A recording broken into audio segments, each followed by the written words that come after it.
Selam aleikum.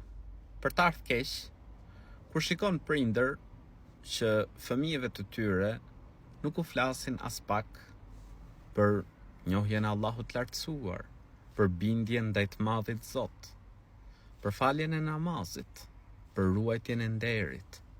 Pra nuk i këshillon as pak në çështjet që ka urdhëruar i Madhi Zot. Ndërkohë, nga ana tjetër, për sa i përket çështjeve të dynjas, çështjeve të punës, e shorton, i bërtet, e këshillon, duhet bësh kështu, duhet veprosh ashtu. Vllai nderuar, pse e harron përgjegjësinë që ke prej të Madhit Zot? Pse e neglizhon këtë përgjegjësi? Ja ayyuhalladhina amanu qu anfusakum wa ahlikum nara waquduha an-nasu wal hijara.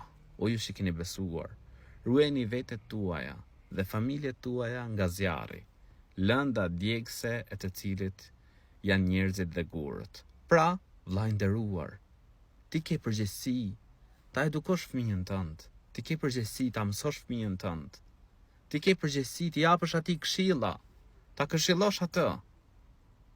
Është përgjegjësi e jotja. Mos e neglizho këtë përgjegjësi.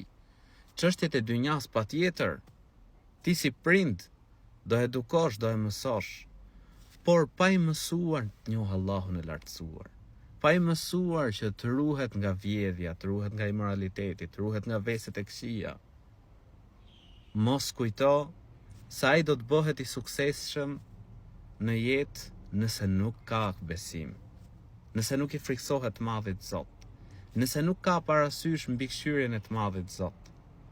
Prandaj, mësoj besimin Zot, dhe krahas kësaj, mësoj dhe këshilloje edhe për dynjan.